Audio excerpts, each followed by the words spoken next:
Have you ever watched someone walk into a room and instantly command attention without saying a single word, while you quietly move to the side hoping no one notices you? Their posture is relaxed, their face is calm, their presence feels solid. And meanwhile, you're standing there, heart beating faster than it should, mind already rehearsing excuses for why you won't speak today. Maybe you've lived this moment more times than you can count. Maybe every time it happens, something inside you quietly breaks. You might be someone with ideas, good ideas, smart ideas, ideas that could actually make a difference. But the moment comes to share them, your voice tightens, your throat dries up, your hands feel strange like they don't belong to you, and suddenly silence feels safer than speaking. You tell yourself, I'll say it later. But later never comes, and slowly, invisibly, you start shrinking. Maybe you've convinced yourself that confidence is something you're either born with or you're not, that some people just have it, that natural presence, that calm authority, while people like you were meant to stay quiet, stay small, stay in the background. Maybe you've accepted this story so deeply that you don't even question it anymore. You just live with it. If that sounds familiar, this story is for you. Because this is not a story about talent, it's not about intelligence, and it's definitely not about luck. This is a story about confidence, what it really is, where it actually comes from, and why most people completely misunderstand it. Once, there was a young man who believed exactly what you might believe right now, that confidence was something other people had, and he didn't. His name was Alex. Alex was 26 years old and worked as a software developer in a fast-growing tech company in the heart of the city. On paper, Alex was impressive. His code was clean, his logic was sharp. When complex problems appeared, Alex often solved them quietly, efficiently, without drama. His managers respected his technical ability. His work mattered. But almost no one noticed him. In meetings, Alex rarely spoke. When he did, his voice was low and uncertain. Most of the time, he typed his ideas into the chat box instead of saying them out loud. When his code fixed a major issue, he sent a quiet email instead of explaining it to the team. At company events, he stood near walls, phone in hand, pretending to scroll, pretending to be busy, pretending not to exist. People didn't dislike Alex, they barely knew him. Every night, after work, Alex replayed conversations in his head. He imagined speaking confidently. He imagined contributing. He imagined being seen. Tomorrow, he told himself, I'll speak up. But tomorrow came, and fear arrived with it. His heart would race. His palms would sweat. His mind filled with questions that felt impossible to escape. What if I'm stupid? What if I'm wrong? What if everyone realizes I don't belong here? And so, Alex stayed silent again.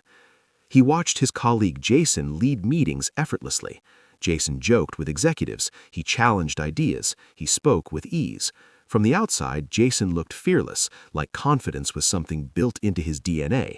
And Alex never saw the preparation behind it, the rehearsals, the failures, the nerves swallowed quietly before speaking. Alex only saw the result, not the process. Slowly, Alex told himself a story that felt logical but was deadly. Some people are confident, some people aren't. I'm just not one of them. His older sister, Sarah, visited him once a month. She believed in him more than he believed in himself. Why don't you apply for the promotion? She asked. You're more qualified than half your team. Alex shrugged. I'm not leadership material. I don't have presence. Sarah argued, but Alex had already decided who he was allowed to be. Then came the moment that changed everything. Alex had spent weeks working on a new algorithm that quietly solved a performance bottleneck the company had struggled with for months. It was a real breakthrough. During a leadership update, his manager mentioned something she couldn't undo, that the solution came directly from Alex. Later that day, she called him into her office. Alex, I need you to present your algorithm to the executive team on Friday. The CEO specifically asked to hear it from the person who built it. Alex's stomach dropped.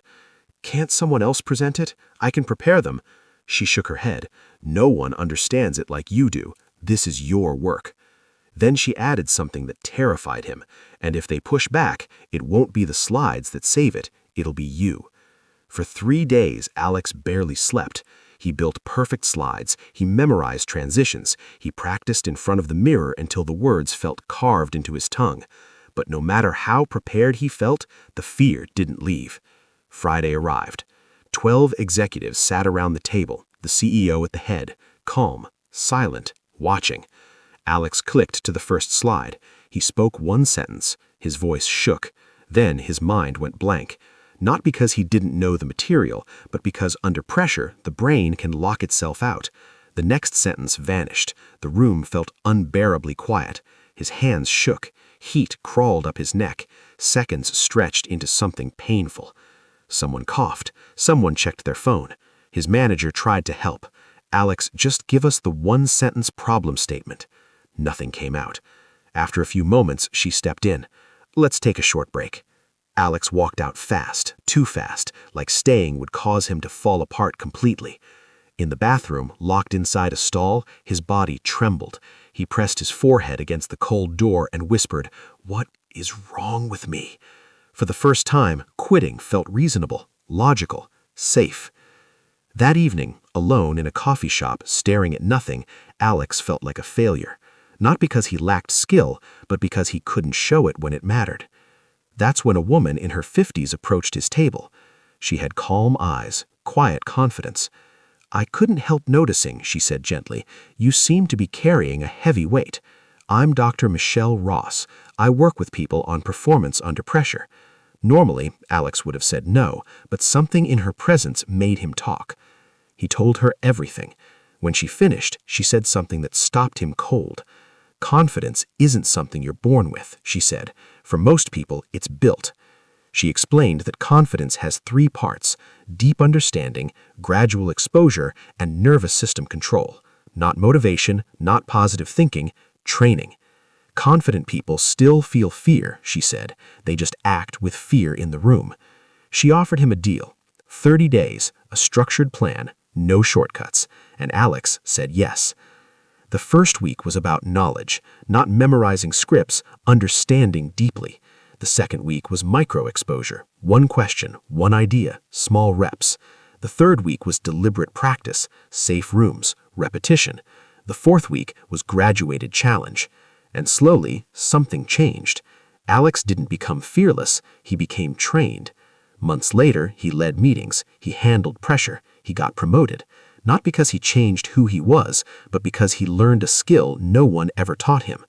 Confidence wasn't missing, it was untrained.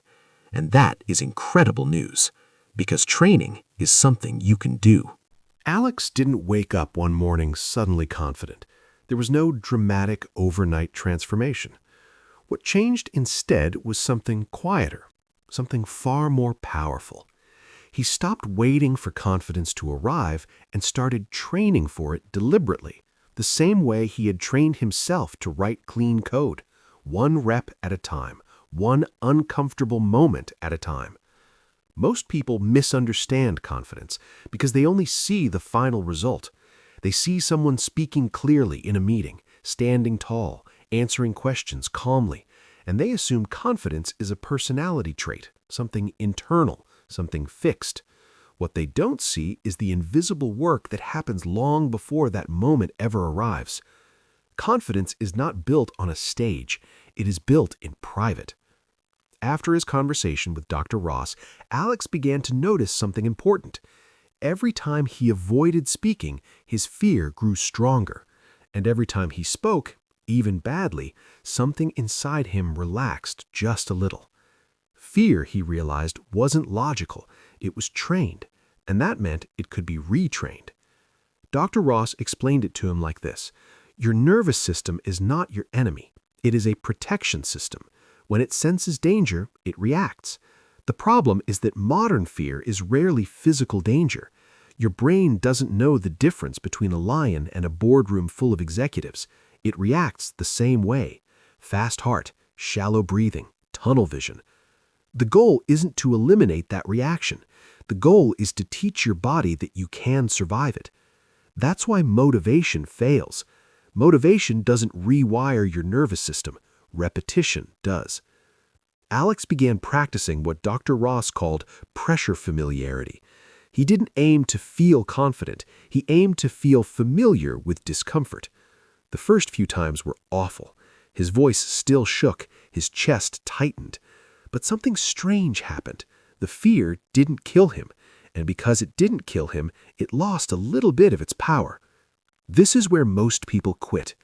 They try once, feel uncomfortable, and assume they've failed. But Alex learned that discomfort is not failure. Discomfort is evidence that training is working. Each time he stayed in the moment instead of escaping it, his brain updated its threat calculation.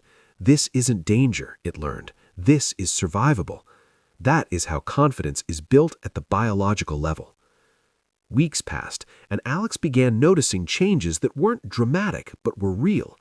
He stopped rehearsing conversations endlessly in his head. He started listening more during meetings instead of planning his escape. He still felt nervous, but the panic didn't hijack him the way it used to. One afternoon, his manager asked him to explain a technical decision to a new hire. Normally, Alex would have written an email. Instead, he explained it out loud. His explanation wasn't perfect, but it was clear, and when the new hire nodded in understanding, something clicked. Confidence doesn't come from sounding impressive. It comes from being understood. This was a turning point for Alex. He realized that confidence wasn't about dominance or charisma. It was about clarity. When you understand something deeply, you can explain it simply, and simplicity creates calm. Dr. Ross reinforced this lesson during their sessions. People who panic under pressure are often clinging to scripts, she said. When the script breaks, they break. People who understand their subject can adapt. So Alex changed how he prepared. Instead of memorizing words, he focused on structure. Instead of rehearsing sentences, he rehearsed ideas. He practiced explaining his work in multiple ways to different audiences at different levels of detail. This flexibility became his safety net. Another critical lesson came when Alex asked Dr. Ross a question that had haunted him for years. Why do some people look confident even when they're wrong? Dr. Ross smiled. Because confidence isn't certainty. It's tolerance for uncertainty. That hit him hard. Alex believed confidence meant being right, but confident people don't wait to be certain. They speak, adjust, clarify, and correct themselves publicly without collapsing. They don't protect their ego, they protect the conversation. This changed how Alex viewed mistakes. Instead of seeing them as proof of inadequacy, he started seeing them as part of the process. He allowed himself to say things like, "Let me clarify," or "That's a good question, let me think." Simple phrases, but powerful ones. They bought time, they reduced pressure, they kept him present. Confidence, he learned, is often just knowing what to do when you don't know. As his exposure increased, Alex faced setbacks. There were meetings where his voice still shook. There were moments where he lost his train of thought. But something was different now. He didn't disappear afterward. He didn't replay the moment endlessly in shame. He reviewed it like data. What went well? What triggered the freeze? What can I adjust next time? This shift from self-judgment to self-analysis changed everything. 3 months into his training, Alex was asked to lead a client call. This would have been unthinkable before. His old self would have declined instantly. This time, he said yes, not because he felt ready, but because he trusted the process. Before the call, he followed the same routine he had practiced dozens of times. Slow breath, shoulders down, feet grounded. He reminded his body that he was not in danger. The call wasn't perfect, but it was effective. Afterward, his manager said something that stayed with him. "You came across calm and clear." Calm, clear. Not impressive, not dominant, not fearless. Calm and clear. That is real confidence. As Alex's visibility increased, something unexpected happened. People began coming to him, not just for technical help, but for input. His opinions started carrying weight, not because his ideas changed, but because he was finally present enough to deliver them. This is a hard truth most people don't want to hear. You can be incredibly talented and still be overlooked if you don't train your ability to show up. Skill without visibility is fragile. A year after the presentation that almost broke him, Alex stood in a conference room again, this time leading a discussion.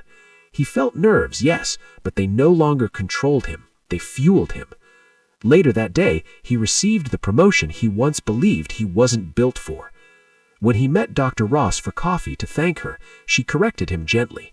She said, "I didn't give you confidence. I showed you how to access what was already there." That is the final lesson. Confidence is not a personality. It is a skill, and skills are trained, not gifted. If you're listening to this and thinking, "This sounds like me," understand this clearly. You are not broken. You are not weak. You are not missing something other people were born with. You are simply untrained. And that is incredible news. Because training is something you can start today.